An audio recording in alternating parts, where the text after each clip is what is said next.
దేవుని నామానికి మహిమ కలుగును గాక. నడిపించే జీవాక్కును వీక్షిస్తున్న మీ అందరికీ ప్రభు కృప కలుగును గాక. ఈ దినం నడిపించే జీవాక్కును పరిశుద్ధ గ్రంథంలోని మనం చదువుదాం. 1వ ఇర్మియా గ్రంథము 1వ అధ్యాయము 19వ వచనము చివరి భాగము ఇలాగు రాయబడి ఉన్నది.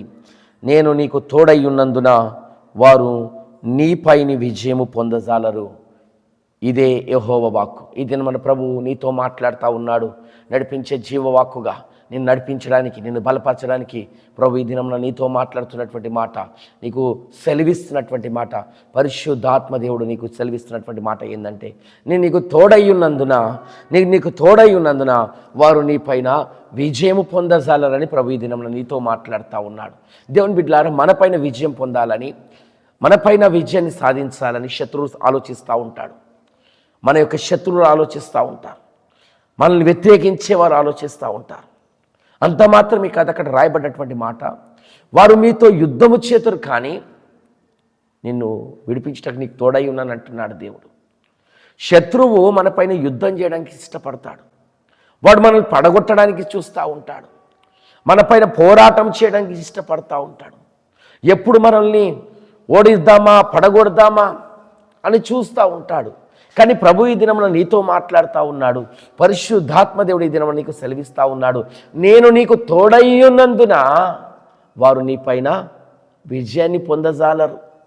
ఆ సాతానుడు, ఆ దుష్టుడు ఏ రూపంలో అయినా నిన్ను వేధించవచ్చు, ఏ రూపంలో అయినా నిన్ను బాధించవచ్చు, ఏ రూపంలో అయినా నిన్ను పడగొట్టాలని చూడవచ్చు.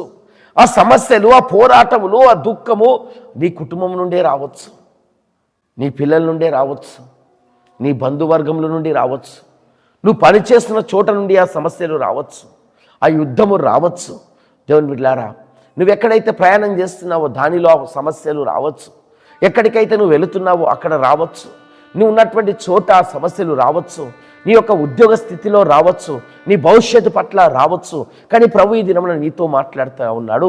ఎన్ని సమస్యలు వచ్చినా, ఎంత పోరాటము వచ్చినా, ఎంత యుద్ధము శత్రువు నీతో చేసినా, నేను నీకు తోడై ఉన్నందున, నేను నీకు తోడుగా ఉన్నందున వారెవరు కూడా వాటన్నిటిపైన నేను నీకు జయాన్ని అనుగ్రహిస్తానని మాట్లాడు. వాళ్ళెవరు కూడా నీ పైన జయము పొందలేరు, అవేవి కూడా నేను జయించలేవని ప్రభు మాట్లాడుతూ ఉన్నాడు. ఎందుకంటే జయశీలుడైన వాడు నీతో ఉన్నాడు, సర్వశక్తి కలిగిన వాడు నీతో ఉన్నాడు, పునరుద్ధానుడైనటువంటి దేవుడు నీతో ఉన్నాడు గనుక, జయించిన వాడు నీకు తోడుగా ఉన్నాడు గనుక, దేవుని బిడ్డలారా, ఎవరు కూడా, ఏ శత్రువు కూడా, ఏ సమస్య కూడా నీ పైన జయము పొందజాలదు.